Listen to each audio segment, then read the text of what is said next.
Assalamualaikum Brian, kita coba buat tutorial bagaimana membuat form di Zoho Form supaya ada tanda tangannya dan kita bisa buat report. Nah, yang saya lakukan, saya ketik zoho.com. Kalau sudah pernah punya account di Zoho tinggal buat saja, tapi kalau belum kita buat atau ada pilihan free sign up di sini. Nah, ini sudah saya isikan sebelumnya. Kita bisa sign up sebuah free account atau kita juga bisa klik sign in using Google. Kalau Payan sudah pernah masukkan nama email kampus IBIK, tinggal Payan masukkan saja lalu klik, lalu masukkan password.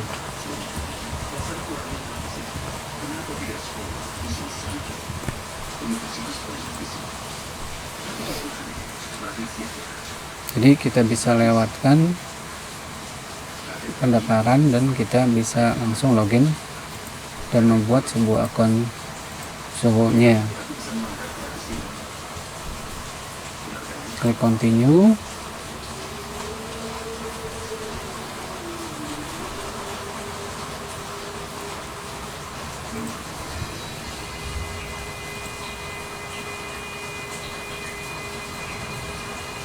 Nah, di sini ada form.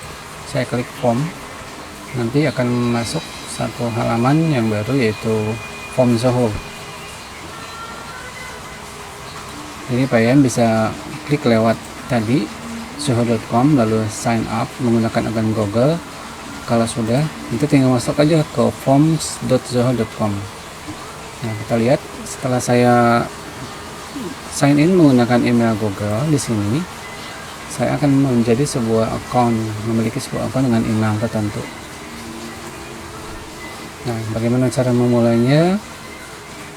Kita buat form name. Di sini ada pilihan, ada blank form atau form template. Template itu beberapa settingan yang sudah disediakan yang mungkin bisa kita gunakan. Misalkan kayak sign up, trial, ada event registration dan sebagainya. Tapi yang kita butuhkan karena sederhana, kita buat saja sebuah form absen, misalkan daftar hadir rapat, rapatnya sosialisasi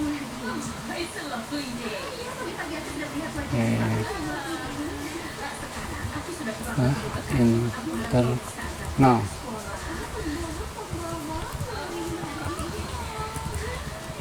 Menggunakan GIS. Nah, di sini kita masukkan juga tanggal. Biasanya saya masukkan tanggal. Nah, 1 Maret 2021. Di bawah deskripsi ini opsional, pilihan saja. Kalian bisa masukkan dengan data yang sama atau misalkan tambahan jam dan sebagainya. Kita klik create.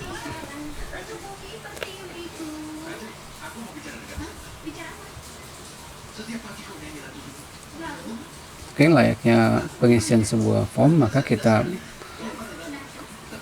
masukkan isian apa saja yang nanti akan diisi oleh para peserta rapat. Di sini karena saya membutuhkan nama, saya masukkan single line.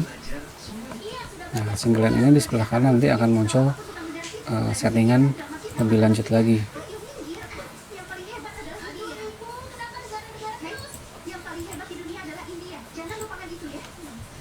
Nah, ini dia single line-nya. Misalkan saya ketikkan nama lengkap.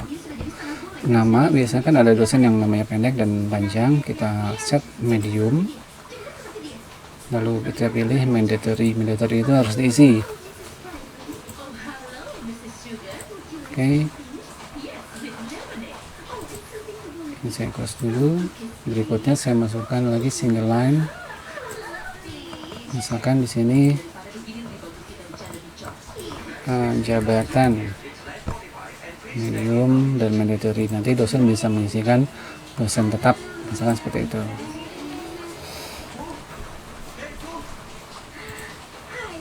Kalau ada dosen itu kan ada macam-macam prodinya, bisa aja dimasukkan prodi. Kalau misalkan butuh isian yang sudah kita tetapkan bahwa ini hanya bisa diisi X atau Y atau Z, kita bisa setting misalkan pakai drop down. Sini misalkan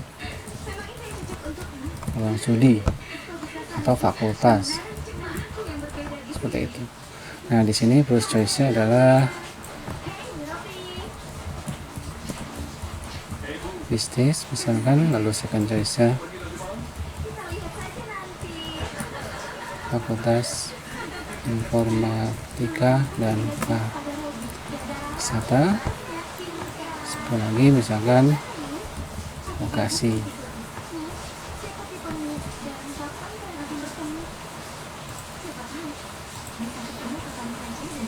Oke, di sini pilihan kalau mediator itu berarti harus dipilih.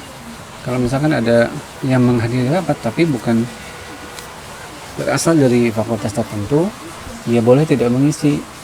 Ya, mediatornya kita hilangkan. Oke. Satu hal lagi yang biasanya ada adalah kalau daftar hadir rapat bentuk tanda tangan. Nah, tanda tangan di sini ada advance field.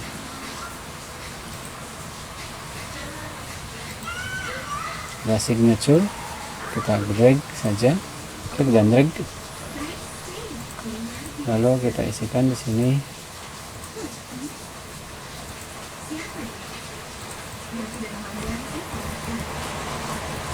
tanda tangan. Di sini mandatory juga.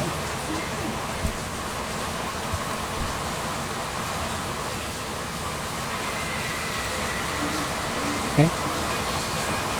Formnya sudah jadi, tapi bagaimana caranya kalau kita mau mengirimkan ke peserta rapat? Nah, di sini saya akan balik dulu ke form dulu.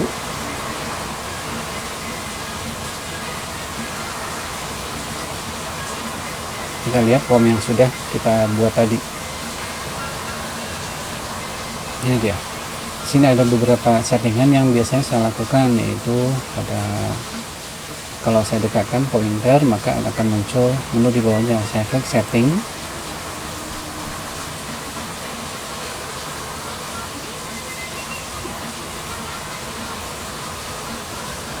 Nah, di sini pilihan yang suka saya setting adalah pada time zone.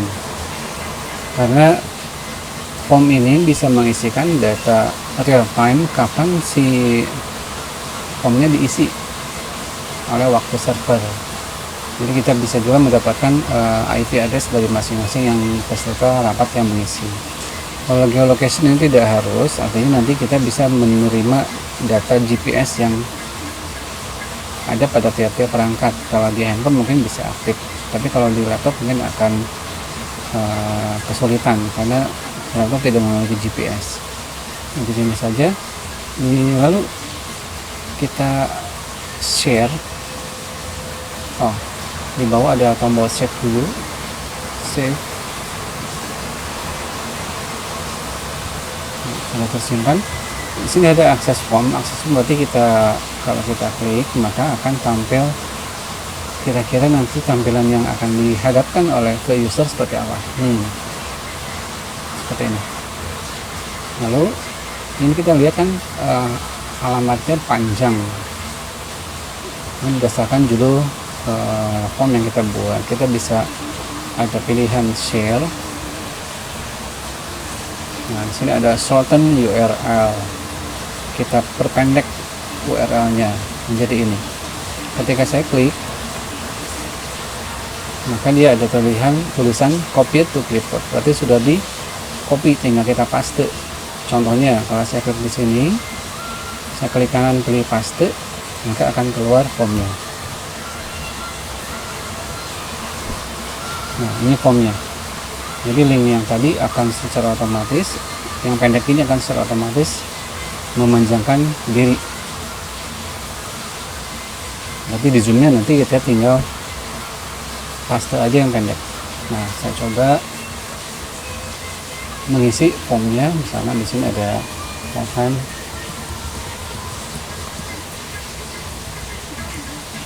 Kalau nanti fakultasnya ini saya pilih kosongkan, tanda tangan biasa. Saya klik submit. Oke, ini akan tampil ke user ini kalau sudah pernah diisi.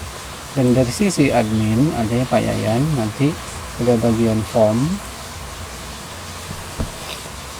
kita bisa melihat ada all entries.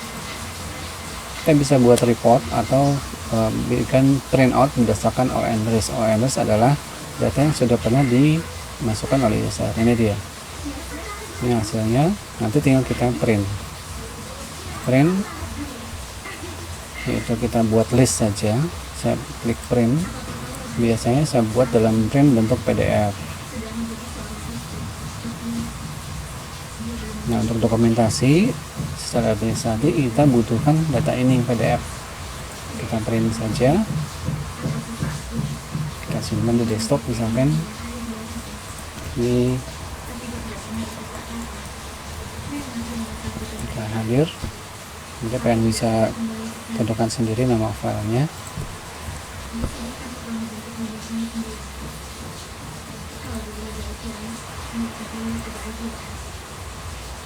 Kalau dibuka nanti saya bisa open ke PDF dari browser. Di desktop tadi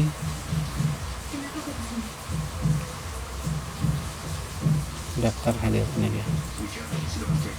Pakai Adobe Reader juga bisa ya. Nah, ini adalah hasil dari pembuatan form yang sudah diisi dan kita buat printout dalam bentuk list PDF. Ini kosong karena tadi saya tidak memilih fakultas. Oke, cukup, mudah-mudahan bermanfaat. Jadi kuncinya adalah Pak Yayan bisa mengeksplorasi bagian form. Tadi yang saya bilang di pertama bahwa untuk pendaftaran yang usernya free itu hanya dibatasi oleh 3 form. Ini masih ada 2 lagi form yang baru bisa kita buat. Perlu kita print karena ada suatu saat fitur 3 form ini habis, maka kita harus membuat yang baru, berarti salah satu harus dihapus.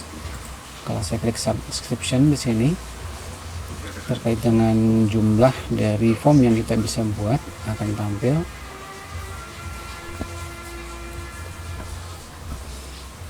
Ini dia, ini plannya, beberapa pilihan kita bisa buat atau bayar, tapi saya sih tidak pakai yang ini. Saya bayar, saya pakai yang free juga. Kelebihannya banyak, termasuk kita bisa menggunakan logo dan sebagainya, tapi saya tidak gunakan karena cukup mewakili apa yang dibutuhkan untuk pembuatan daftar hadir rapat. Semoga bermanfaat Pak Yayan. Terima kasih. Assalamualaikum warahmatullahi wabarakatuh.